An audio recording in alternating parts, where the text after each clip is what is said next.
Hey everybody, it's Gordy with Arkansas Preparedness Network coming at you this evening with a quick video. You haven't heard from me in a while, and there's been a lot of hubbub, if you will, at least among the ham radio community, about Boafeng radios. See if you can see that. That is a public notice from the FCC dated September 24th of this year.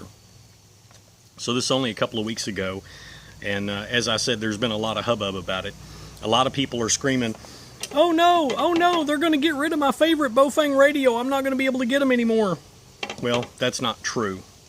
So let me go over a little bit of this with you, and then I'll explain some of it. And I'm not going to read the whole document. It's like basically it's a 3-page document, and I'm only going to read some excerpts here. So this is an FCC enforcement advisory regarding two-way VHF-UHF radios that may not be imported, advertised, or sold in the United States unless they comply with the Commission's rules. Now that last part again, I'm gonna state that again. Unless they comply with the Commission's rules. Now this also says that operators must also comply with the FCC rules. So this is regarding radios that do not comply with the FCC rules. It says that all of these radios must be authorized by the FCC prior to being imported, advertised, sold, or operated in the United States.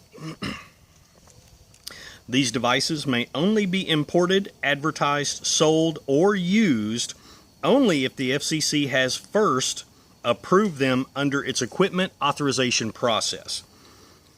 So the FCC has a process for approving equipment.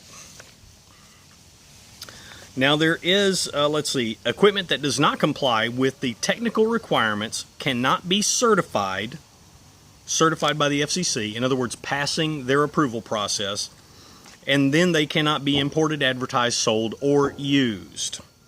Now there is an exception for amateur radio. There is one exception to this certification requirement. If a device is capable of operating only in the frequencies the FCC has allocated for use by amateur radio service.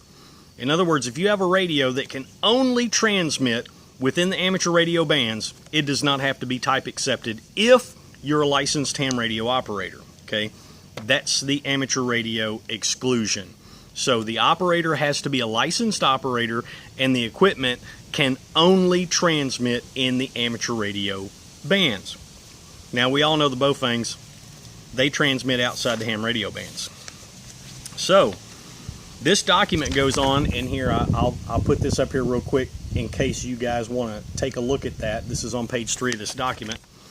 It says, what happens if a manufacturer, retailer, or operator does not comply with these rules? Well, according to the FCC Communications, or authorized by the Communications Act, can include monetary fines up to $19,639 per day. $19,639 per day. With a maximum of $147,290 for an ongoing violation. $147,290. Well, I don't know about you guys, but I don't have $19,000 in my wallet to just give to the FCC for operating an illegal radio for one day, much less continuing to do it to accumulate up to $147,000. So anyway, that kind of covers that document. Now I want to explain to you a little bit about, here I need to wet my whistle for a minute. I want to talk to you about these Boafeng radios. So this right here, let's see if I can get that up where you can see that. This is a radio that I bought on Amazon, I don't know, probably 4 years ago or so.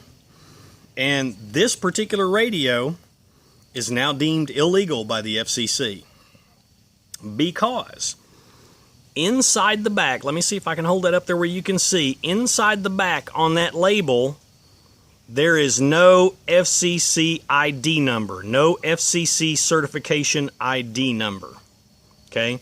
So this radio is illegal for me to use. Does that mean I'm going to throw it away? No, this radio cost me $60. I'm not just going to throw it away. But obviously I can't operate it unless things get ugly. You know, I mean, if the world goes to pot or something like that, I'm going to keep this radio around just in case. This will be one of my emergency radios. It'll go in a box somewhere or in a bag somewhere just in case I don't have any other options. And just so you know, the FCC rules governing amateur radio operators, there is a clause in there that says if you are a licensed ham radio operator, and for all you people that think, I'm not going to get a ham radio license, this here alone is one nice thing about having a ham radio license. This particular clause, and I'm going to paraphrase because I don't have it in front of me. I apologize. I should have looked it up.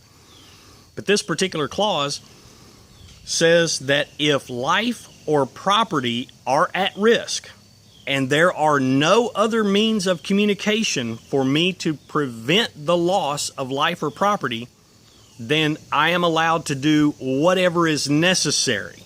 Okay? So if life or property were at risk and this illegal radio was all that I had, if my cell phone didn't work, I didn't have another radio, and this was all that I had, the FCC is going to let that slide. Okay? So this is now an illegal radio as of, what did I say, September 24th of this year. This is an illegal radio.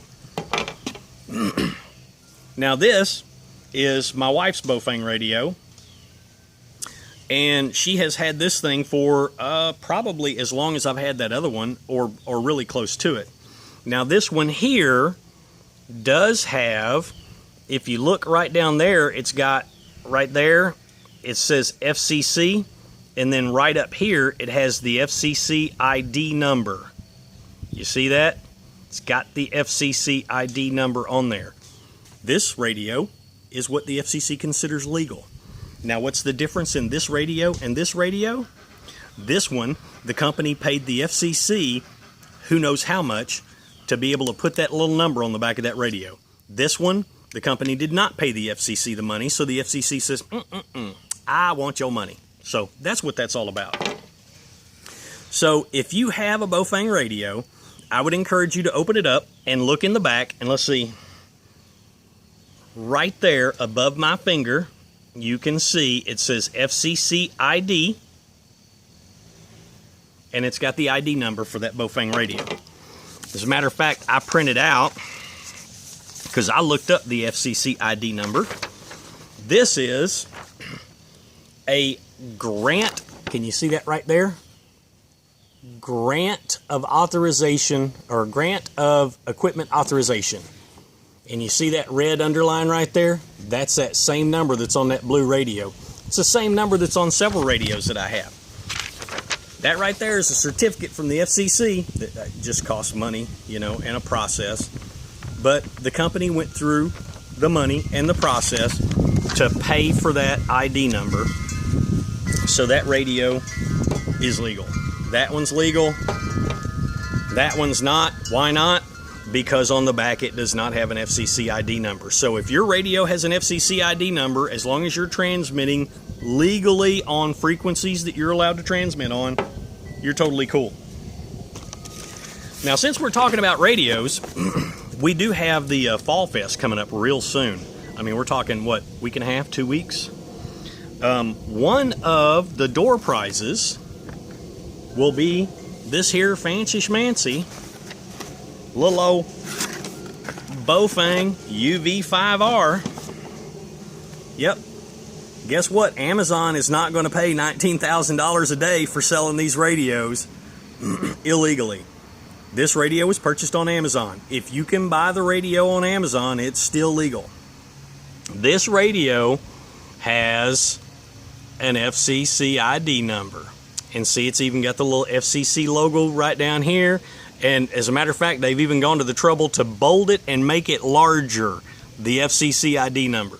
So, yes, the FCC is cracking down on radios. Okay?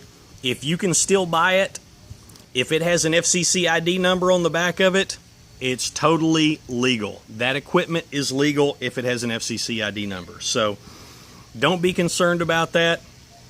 If you have one that does not have an FCC ID number like this one here, then I would be cautious about using it, especially in public places or whatever. Fine to keep it, test it every now and then, make sure it still works, and use it as an emergency radio. If things get crazy and it's your last resort, by all means do what you need to do. But anyway, back to the Fall Fest. This radio right here will be one of the door prizes. I will be there at the Fall Fest. I will be doing, I'm going to be dedicated, I'm not going to be cooking this year. I believe we've got some folks that are going to be doing cast iron cook-off. That food is going to be available. There are some other people that are bringing potluck dishes, so that food will be available. If you're not into potlucks and that kind of stuff, make sure you bring your own food. Take care of yourself. But I'm not going to be cooking. I'm going to be dedicated to doing communication stuff all day. So, wind's blowing, trying to blow my box off. So I'm going to do a class on basics, okay, of how to operate your handheld radio. If you've got something that's a little oddball or whatever, you can get with me on the side. I'm going to have my laptop there. If you've got a Boafeng radio and you need it programmed, get with me after the presentation, before the presentation, whatever. We'll be programming radios. We'll be showing people how to use radios. And we are working on the logistics involved, but we also want to demonstrate how a net works for everyone. So that's still kind of up in the air as to exactly how we're going to do that, whether we're going to do just ham radio operators for the net demonstration, or if we're going to move over to like MERS or FRS frequencies and allow other people to participate. We might do a little bit of both and see how that goes, but there's a lot of people out there. I have had a lot of people tell me, I'm going to get a radio and I'm just going to worry about how it works, you know, when things go crazy and I have to pull it out of my bag or whatever. If you come and pay attention to the net demonstration, you will quickly realize there's a lot more to it than just turning it on and pushing the key. You got to know how things work. In order to know how things work, you need to practice it. How many times have you heard all of us, and not just here at Arkansas Preparedness Network, I'm sure some of the other channels that you watch on YouTube or whatever, everyone talks about you've got to practice your skills. Here's an analogy that I like to use when I teach a technician licensing class regarding just using these radios. All right, everybody just pick your favorite big city. Let's say St. Louis.